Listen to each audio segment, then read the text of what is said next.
We begin with threats of retaliation from Tehran after Israel reportedly attacked Iranian gas facilities earlier today. Iran says that it will take what it is calling decisive action in response to the attack on a petrochemical complex connected to the South Pars natural gas field, seen here in undated archive footage. The offshore gas field is the world's largest, with ownership shared between Iran and Qatar. Doha has slammed the Israeli attack, calling it a dangerous and irresponsible step.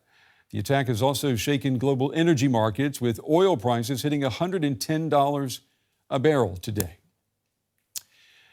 Well, here are some more developments in the war. Iran has confirmed the death of Intelligence Minister Esmaeil Khatib in an Israeli airstrike. He was under U.S. sanctions over alleged cyber-related activities against the U.S. and its allies. Australia's Prime Minister says an Iranian projectile hit an airbase in the UAE where Australian soldiers are stationed. The attack on the Minhad base caused only minor damage to barracks and a medical facility. 3 private planes parked at Ben Gurion Airport near Tel Aviv have been damaged after being hit by debris from Iranian missiles. Earlier in the day, 2 people were killed when Iranian missiles evaded Israeli air defenses. All right, for more now, I'm joined by Yossi Mekelberg. He's a senior consulting fellow with the Middle East and North Africa program at Chatham House in London. It's good to have you on the program this evening. Israel has reportedly struck Iran's Pars or South Pars gas field, which is the Iranian section of the world's largest natural gas deposit that's shared with Qatar. What do you think this is going to do in terms of maintaining global energy security? I mean, it can't be maintained if these types of targets become fair game in this war, can it? Good evening. Thank you for having me. Most definitely, the more this kind of energy installation, whether it's tanker in the Hormuz, Strait of Hormuz, whether this installation in the Gulf are becoming a completely fair target as part of the war, the more it creates insecurity, not only in the longer run, now it's in the shorter run, because we are talking about high percentage of energy that comes through this place, whether it's 20% of oil through the Strait of Hormuz, or the large deposit of natural gas between Qatar and Iran.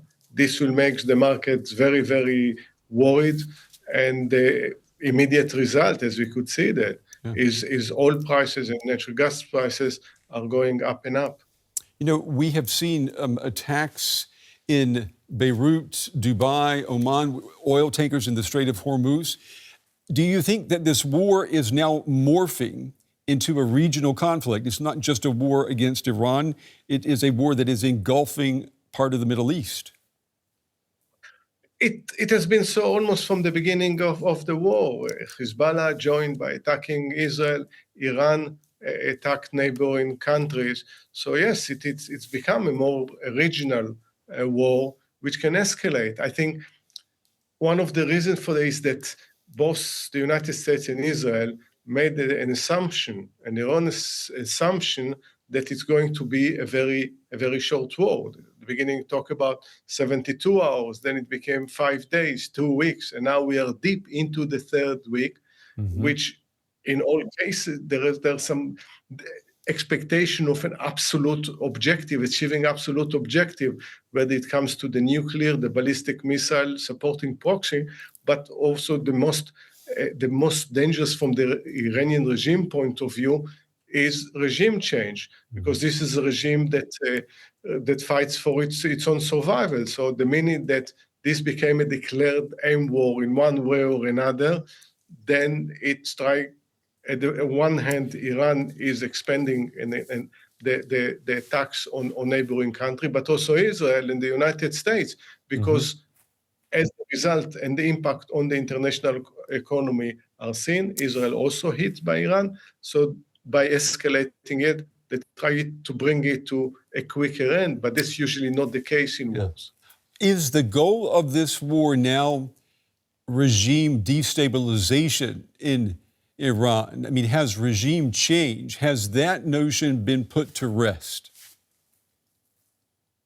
I don't think so. I think from the first day, the supreme leader of Iran, Ali Khamenei, was targeted, and we'll see the list. Yossi Al-Arjani, very senior figures within the Iranian regime. Whatever anyone think about them, they are targeted. And if you target the highest echelon within any given government or regime, it means you physically already they need to be replaced. The question if replacing these people also at the one point will bring to the collapse of the regime as a regime and bring a different one.